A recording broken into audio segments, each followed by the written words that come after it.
little channel. Today we're dry hopping the Knackers Yard, hopefully. We've got 75 grams of dry hops here, which is the Centennial again, which is the single hop that I use for Knackers Yard. If you've only just watching this video and you haven't seen the original one, I do recommend you go and watch that. It explains what I'm doing and how this beer came about. I'm not going to get into that now because we're here to dry hop. So we're going to open this up. We've still got a bit of action going on in there, so it's still fermenting, but it's been on for 6 days now because I totally forgot I needed to add dry hops. Smells good. We place that up there, which has actually been sanitized because I'm about to brew another beer. The theory behind it is get as much beer brewed as possible before the weather's too hot. I can't really control the temperature in my kitchen all that well. So what I have to do is just move things up or down depending on how warm or cold it is. Anywho, let's jibber jabber. Let's take a hydrometer reading and see what we've got. Was aiming for around the 6 mark. I think that's what the original was, about 6.5 maybe. But we don't mind it if it's a bit stronger than that. We don't mind. To be fair, I actually prefer stronger beers. Not because there's nothing going on, but I just prefer the having to drink less. So we are at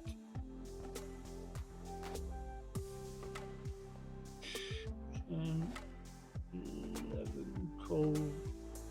No, so it goes in twos, isn't it? So we are at 10, 12, 14, 16. Now, my black book of doom, I've lost. I don't know where the sodding that it is, so I'm going to have to write this down on the piece of paper that I set the recipe up with. And I'll now be lucky if I can find a pen, because even though I bought some new pens, kids have had them.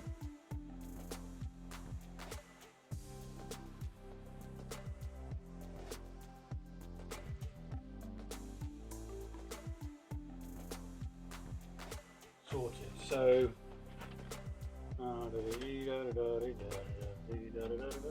16 and 6 of the 6 of the 3 is a 1.01. Double check it. 246.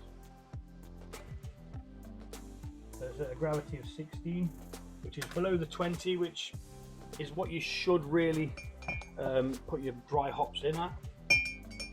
Anything below that,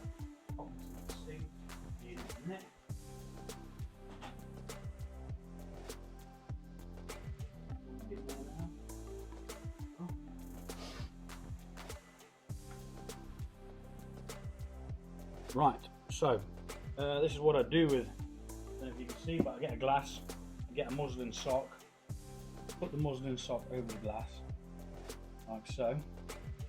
Make sure that the bottom of the muslin sock's open, and then we dry hop with a bag. You can just throw it in the top, but I find that causes a bit of a problem when it comes to bottling for my setup, because I use a bottle wand to bottle with, and it just gets gumped up in the bottle one, so it's not really what you want. So that's our 75 grams dry hop. We're going to leave that in for 3 to 4 days. I'm not sure how long, it just depends on what else I've got going on at the time. There's many brews to deal with. Yeah, the next one's going to be a gose, or a goser, or a goz, whatever you call it. Right, so spread the pellets out evenly, and we just place that on, and that'll sink to the bottom, soak up some goodness, and then pop back up to the top. Back in with that because this has all been sterilised, nice and gently, and back on with the lid. We've made our notes. We can do a quick calculation to see what it's currently at. mean, to be honest, 16 is a little high. I would want it a bit further down than that, to be honest. Around maybe the 10 to 12 mark. But we'll figure out when it's finished what's what, won't we? If it finishes at that, it finishes at that. Actually, there it goes. So yeah, back down onto the ground with this. This is sitting at 20 to 22 at the moment, which is perfect. It did get a little bit warm the other day, but I think I managed to snag it before it got too warm. And yeah, that's that for today. Dry hop in the Knackers Yard. Let's find out what the ABV is. Currently sat at 6.5, which is very respectable. I would happily leave it at that, but I've got a feeling it's going to ferment a little bit more because we do have a little bit more. It's a bit high. 16 is a bit high for the style, like an IPA style, but I'm not sure whether the crystal malt, because it's darker, whether it gives a bit more unfermentable or something like that. It's higher than I thought it was going to be. I was expecting it to be around the 10 mark. But if we aim for 10, I'm happy. Even if it creeps down in the next couple of days, we'll see what it is and we'll recalculate the ABV. 6.5, that's good enough for me. Okay, so we are now back, joining on to the last video, of course, where we dry hopped it. We're now going to take the hops out 6 days after. So it brewed for 6 days. And then we had a 6-day dry hop. Now, I didn't plan for it to be like that. That's just the way it happened. Probably shouldn't have left the hops in there as long, but such is life. So we need something to put this hop bag into. We'll just use this bowl here. We're going to take the hops out and proceed to bottle, because it's had. But it was started on the 10th and today is the 22nd, although you might not see this until however long after. But so it's had 12 days in total to do it stank hang. 6 days ago it was at 1.016, so at 16, and we're going to take the hops out, do a hydrometer test, and hopefully bottle it. So let's crack it open, like so. I'm gonna have to put this on there for now, and let's take the hydrometer test.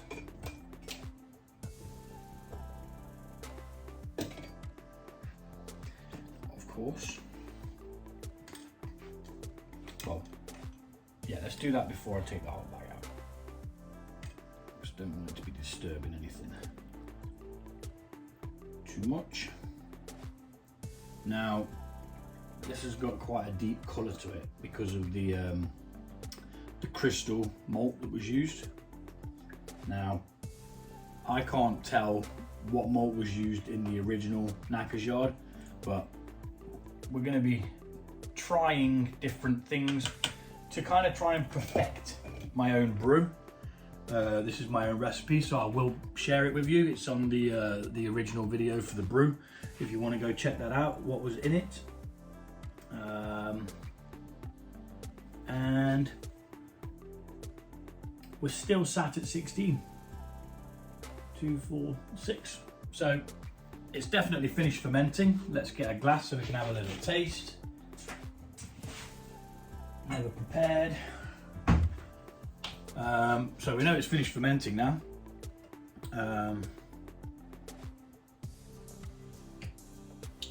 It's not majorly clear just yet. I did put some, what do you call it, in? Half a Proctor Flock tablet. Smells nice.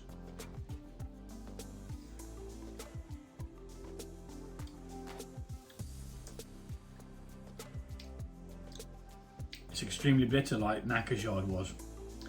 Kind of reminds me of a souped up version of an American IPA. It's got that bitterness that hits you in the back of the mouth. Righto, so I'm just going to quickly sterilise my fingers just while we do this bit, because the last thing you want at this point is any nasties getting in there and screwing it up for you. So we're going to take this hops bag out, and we're going to let the liquid drip back in. I always say it, some people would say don't do this, but I've been doing it for years. So I say years, I've been brewing probably 3 years now. Beer and mead and other random stuff in between, but I'm not willing to waste that amount of liquid.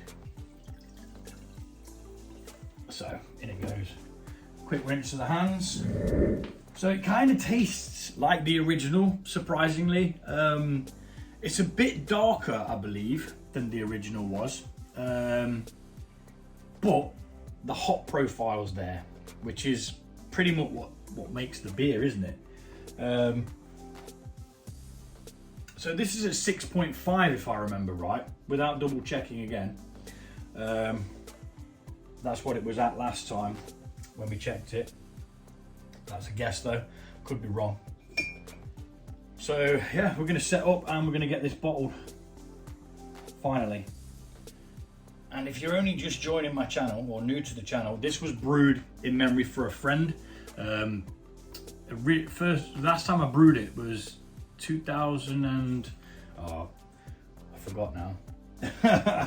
Was it 2019 or 2020? Was the last time it was brewed. But it was brewed for a friend, memory of a friend who we had a little joke with, and that was last time I spoke to him after that joke. So if you want to know what happened and that, then you know, go watch the original Knackers Yard video, where you'll be able to find the recipe as well. So for now, we're just going to pop the lid back on loosely so no bits and bobs fly in. I do have a dog, so sometimes we do get a bit of hair in the air, so to speak. We're going to be moving down here because we're going to be bottling with the bottle wand. I've got some bottles sterilised, washed, ready to rock and roll, and yeah, actually quite impressed with that. It does taste like the Knackers Yard, so I'm yeah, very impressed. So let's get it bottled. So I will do a couple just in real time so you can see better what it is that I do. We're using what we call a bottle wand, which is this contraption here on the end of the tap, and it is a marvellous contraption indeed. I've got my drips bucket because it always drips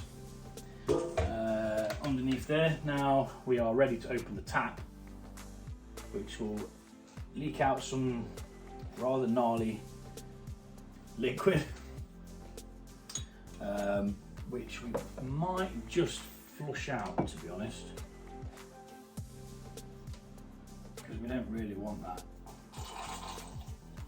little bit there, as it's got a lot of yeasty gunk in, as you can very well see. You would not want that in the bottom of your beer. Must remember not to drink it. My setup's pretty simple.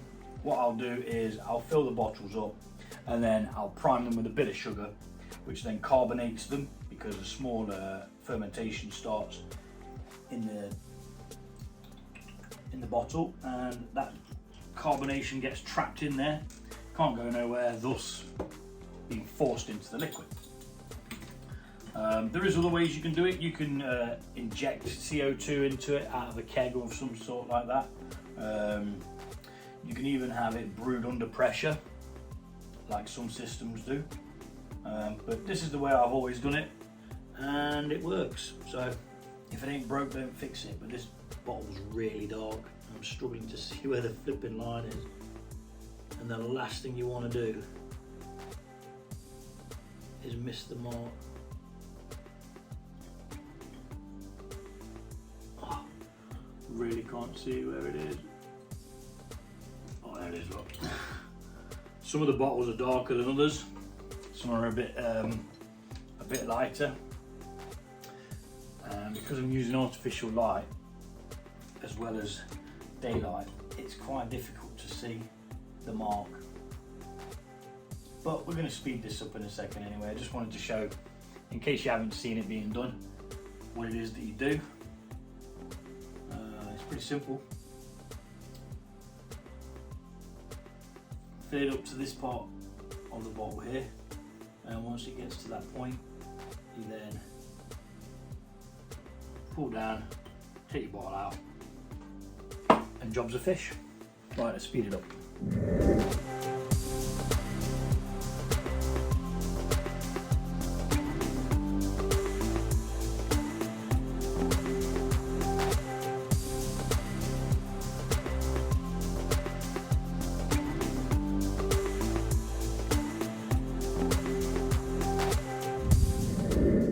Okay, so we've got 20 bottles, and now we need to prime these. I'm sorry if you've seen me priming bottles before, but just in case people haven't seen it in previous videos, maybe you're new to the channel, I just want to make sure you know what we're doing. So we are going to add a small amount of sugar to each one of these bottles. Now, I don't like overly carbonated beers. I know I say it all the time, but it just explains the reason why I don't put so much in. Half a teaspoon, and we're going to drop it into the bottle and then move along to the next one. What this does is it gives the yeast that's in there a little bit more sugar to create the carbonation, and it does that by starting a mini fermentation in the bottle and trapping that gas that's created from that, which is, as you know, CO2, and it traps that in there. And what this does is then forces that carbon dioxide into the liquid, and that's what we're going to do. So let's get it sped up and get it done.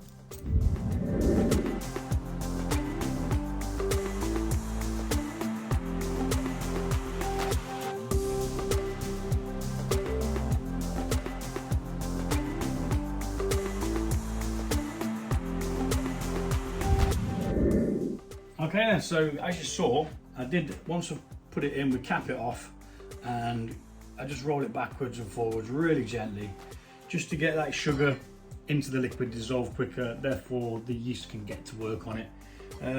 You might be able to see it, I don't know. It's kind of already had a reaction in there, just from putting the sugar in. So that's going to carbonate that. This will stay in here for a week, and then it'll go to the cooler part of the house for about 2 weeks, or until it's clear really. As soon as it's clear, it's ready to rock and roll. And that's Knackers Yard bottled. I'm actually quite impressed with the flavour. 3 weeks in the bottle, it would have matured a little bit better, tasted a little bit better. Thanks for watching, and Knackers Yard bottled. Catch you later, and we'll see you soon.